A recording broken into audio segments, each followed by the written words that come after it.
Hi friends, welcome back to Samtanu creations. Friends, ನಾನು ಹಾಕ್ತಾ ಇರೋ ಡಿಸೈನಿಗೆ 6 ಎಳೆ ದಾರ ತಗೊಂಡಿದ್ದೀನಿ. ಹಾಗೆ ನೀಡಲ್ ನಂಬರ್ 8 ತಗೊಂಡಿರೋದು. ನೀವು ಬೇಕು ಅಂದರೆ 10 ಕೂಡ ತಗೋಬೋದು. ಸ್ಟಾರ್ಟಿಂಗಲ್ಲಿ ಲಾಕ್ ಮಾಡ್ಕೊಳ್ಳೋಣ. ಸಿಂಗಲ್ ಸ್ಟೆಪ್ ಡಿಸೈನಲ್ಲಿ ಮಾಡುವಂಥ ಗ್ರ್ಯಾಂಡ್ ಡಿಸೈನ್ ಇದು. ಬ್ಯಾಕ್ ಸೈಡ್ ಇರೋ ಥ್ರೆಡ್ನ ಈ ರೀತಿ ಫ್ರಂಟಿಗೆ ಎಳ್ಕೊಂಡು ಒಂದು ಸಲ ಸಿಂಗಲ್ ಕ್ರೋಶದಲ್ಲಿ ಲಾಕ್ ಮಾಡ್ಕೋಬೇಕು. ನೋಡಿ, ಈ ಥರ ಪಕ್ಕದಲ್ಲಿ ಇನ್ನೊಂದು ಸಲ ಕೂಡ ಲಾಕ್ ಮಾಡ್ತಾ ಇದ್ದೀನಿ. ಟೋಟಲ್ ಆಗಿ 2 ಸಲ ಸಿಂಗಲ್ ಕ್ರೋಶದಲ್ಲಿ ಲಾಕ್ ಮಾಡಿಕೊಂಡೆ. ಈಗ 4 ಚೈನ್ಗಳನ್ನು ತಗೊಳ್ತಾ ಇದ್ದೀನಿ. 1 2 3 4 ಈ ರೀತಿ 4 ಚೈನ್ನ ತಗೊಂಡು ಆ 4 ಚೈನ್ ನೋಡಿ ಕರೆಕ್ಟಾಗಿ ಎಲ್ಲಿಗೆ ಬರುತ್ತೆ ನೋಡಿಕೊಂಡು ಅದೇ ಪ್ಲೇಸಿಗೆ ಸಿಂಗಲ್ ಕ್ರೋಶದಲ್ಲಿ ಲಾಕ್ ಮಾಡ್ಕೋಬೇಕು.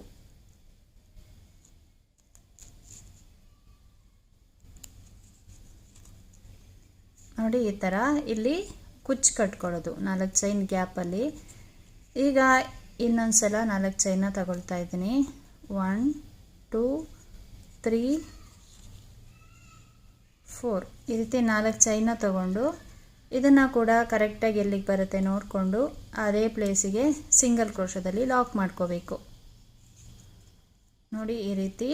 ಇವಾಗ ಥ್ರೆಡ್ನ ಸ್ವಲ್ಪ ಮೇಲ್ಗಡೆ ಎಳ್ಕೊಂಡು ಬೀಡ್ಸ್ನ ಇನ್ಸರ್ಟ್ ಮಾಡ್ತಾ ಇದ್ದೀನಿ.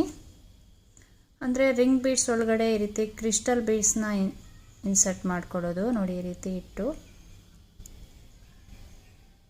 ನೋಡಿ ಈ ಥರ ಇನ್ಸರ್ಟ್ ಮಾಡಿಕೊಂಡು ಈಗ 6 ಎಳೆ ದಾರ ಏನಿರುತ್ತೆ ಅದರೊಳಗಡೆ ಕೂಡ ಈ ರೀತಿ ಇನ್ಸರ್ಟ್ ಮಾಡಿಕೊಂಡು ಬೀಡ್ ಲಾಕ್ ಮಾಡ್ಕೋಬೇಕು. ಬೀಡ್ ಲಾಕ್ ಅಂದರೆ ಈ ರೀತಿ ಬೀಡ್ಸ್ ಇನ್ಸರ್ಟ್ ಆದಮೇಲೆ ಒಂದು ಸಲ ಈ ರೀತಿ ಲಾಕ್ ಮಾಡ್ಕೊಳ್ಳೋದು. ಇದಾದಮೇಲೆ ಕರೆಕ್ಟಾಗಿ ಅದು ಎಲ್ಲಿಗೆ ಬರುತ್ತೆ ನೋಡಿಕೊಂಡು ಅದೇ ಪ್ಲೇಸಿಗೆ ಸಿಂಗಲ್ ಕ್ರೋಶದಲ್ಲಿ ಲಾಕ್ ಮಾಡ್ತಾ ಇದ್ದೀನಿ. ನೋಡಿ, ಈ ರೀತಿ. ಇದಾದಮೇಲೆ ನಾನು ಇಲ್ಲಿ ಸಿಂಗಲ್ ಕ್ರೋಶನ ಹಾಕ್ತಾ ಇದ್ದೀನಿ. ನೋಡಿ, ಇಲ್ಲಿ ಕೆಳಗಡೆ ಅಲ್ಲ ಮೇಲ್ಗಡೆ ಇಲ್ಲಿ ನಾನು ಸಿಂಗಲ್ ಕ್ರೋಶನ ಹಾಕ್ಕೊಳ್ಳೋದು. ಹಾಗಾಗಿ ಈ ರೀತಿ ವರ್ಕ್ನ ಟರ್ನ್ ಮಾಡ್ತಾ ಇದ್ದೀನಿ. ಈ ಸೈಡಿಗೆ ನಾನು ಸಿಂಗಲ್ ಕ್ರೋಶ ಹಾಕ್ಕೊಳ್ತಾ ಇದ್ದೀನಿ. ನೋಡಿ, ಈ ರೀತಿ ರಿಂಗಿಗೆ ಸಿಂಗಲ್ ಕ್ರೋಶಗಳನ್ನು ಹಾಕ್ಕೊಳ್ತಾ ಹೋಗಬೇಕು. ಎಷ್ಟು ಹಿಡಿಯುತ್ತೆ ಅಲ್ವಾ ಅಷ್ಟು ಸಿಂಗಲ್ ಕ್ರೋಶಗಳನ್ನು ನಾವಿಲ್ಲಿ ಹಾಕ್ಕೋಬೇಕಾಗತ್ತೆ.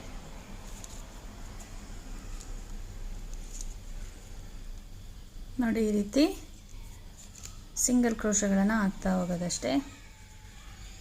ಬೇಕು ಅಂದರೆ ಈ ಗ್ಯಾಪಲ್ಲಿ ನಾವು ಬೀಡ್ಸ್ಗಳನ್ನು ಕೂಡ ಇನ್ಸರ್ಟ್ ಮಾಡ್ಕೋಬೋದು.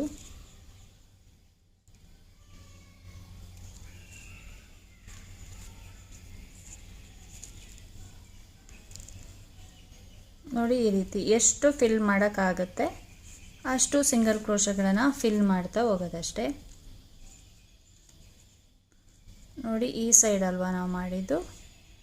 ಈಗ ಇಲ್ಲಿಗೇನೆ ಇಲ್ಲಿ 4 ಚೈನ್ ಲಾಕ್ ಮಾಡಿರ್ತೀವಲ್ವಾ ಆ ಗ್ಯಾಪಿಗೆ ಹೋಗಿ ಒಂದು ಸಲ ಈ ರೀತಿ ಸಿಂಗಲ್ ಕ್ರೋಶದಲ್ಲಿ ಲಾಕ್ ಮಾಡ್ಕೋಬೇಕು.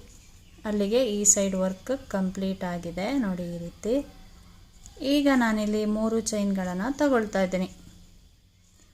ಈ 3 ಚೈನ್ನ ಇಲ್ಲಿ 4 ಚೈನ್ ಏನು ತಗೊಂಡಿರ್ತೀವಲ್ವಾ, ಇಲ್ಲಿ 4 ಚೈನ್ ತಗೊಂಡಿರ್ತೀವಿ. ನೋಡಿ, ಅದರೊಳಗಡೆ ಹೋಗ್ಬಿಟ್ಟು ಒಂದು ಸಲ ಸಿಂಗಲ್ ಕ್ರೋಶದಲ್ಲಿ ಲಾಕ್ ಮಾಡ್ಕೋಬೇಕು. ನೋಡಿ, ಈ ರೀತಿ. ಈಗ ನಾವು ವರ್ಕ್ನ ಕಂಟಿನ್ಯೂ ಮಾಡ್ತಾ ಹೋಗ್ಬೇಕಾಗತ್ತೆ. ನೀಡಲ್ ಮೇಲೆ ಒಂದು ಸಲ ದಾರ ತಗೊಂಡೆ.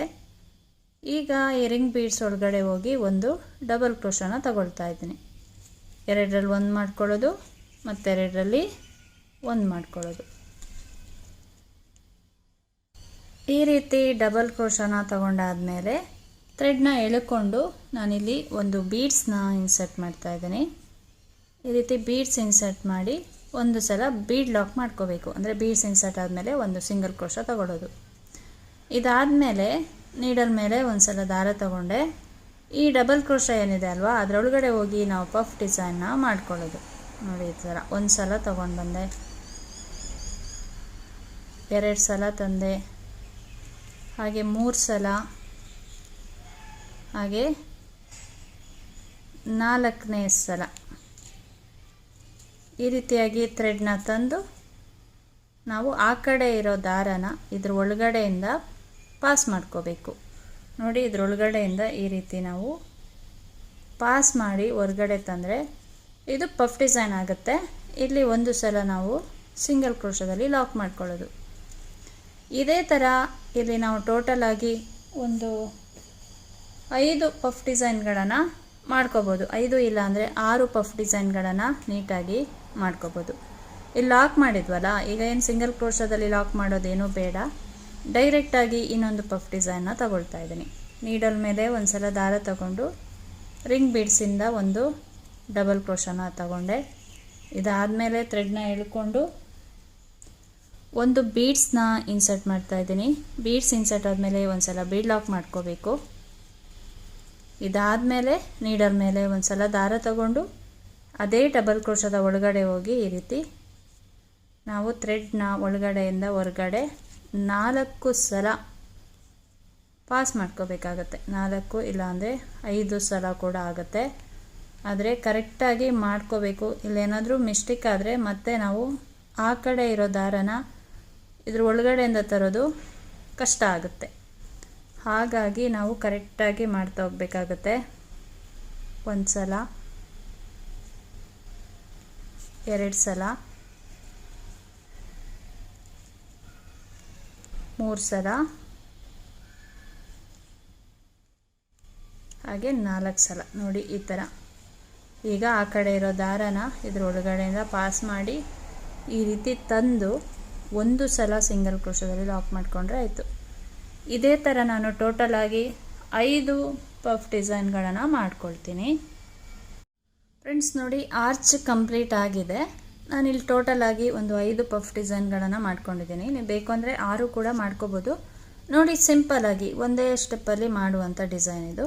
ಈಗ ಆರ್ಚ್ ಕಂಪ್ಲೀಟ್ ಆದಮೇಲೆ ನೋಡ್ಕೊಳ್ಳಿ, ತುಂಬ ಈ ಥರ ಹತ್ರನೂ ಮಾಡೋಕ್ಕೆ ಹೋಗ್ಬಾರ್ದು. ಕರೆಕ್ಟಾಗಿ ಅದು ಎಲ್ಲಿಗೆ ಬರುತ್ತೆ ನೋಡಿಕೊಂಡು ಅದೇ ಪ್ಲೇಸಿಗೆ ಸಿಂಗಲ್ ಕ್ರೋಶದಲ್ಲಿ ಲಾಕ್ ಮಾಡಿಕೊಂಡ್ರೆ ಆಯಿತು. ನೋಡಿ ಈ ಥರ ಸಿಂಗಲ್ ಕ್ರೋಶದಲ್ಲಿ ಲಾಕ್ ಮಾಡಿಕೊಂಡೆ.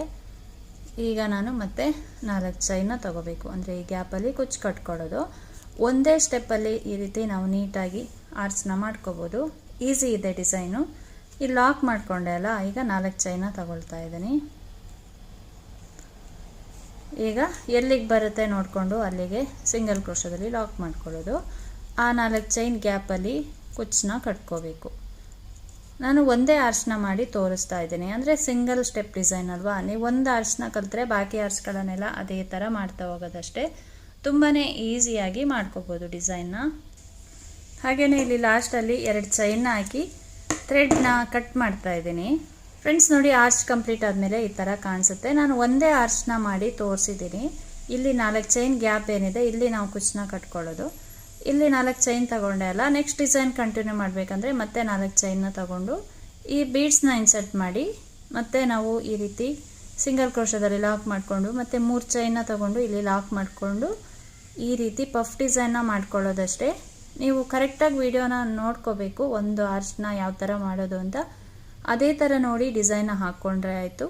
ಡಿಸೈನ್ ಈ ರೀತಿಯಾಗಿ ಕಾಣಿಸುತ್ತೆ. ಒಂದೇ ಸ್ಟೆಪ್ಪಲ್ಲಿ ಒಂದು ಗ್ರ್ಯಾಂಡ್ ಡಿಸೈನ್ ಅಂತ ಹೇಳ್ಬೋದು. ತುಂಬಾ ಚೆನ್ನಾಗಿ ಬರುತ್ತೆ. ಕುಚ್ಚೆಲ್ಲ ಕಟ್ಟಿದ್ಮೇಲೆ ತುಂಬ ಚೆನ್ನಾಗಿ ಕಾಣಿಸುತ್ತೆ design.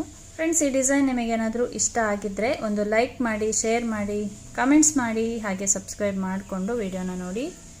Thank you friends. Thanks for watching. Thank you.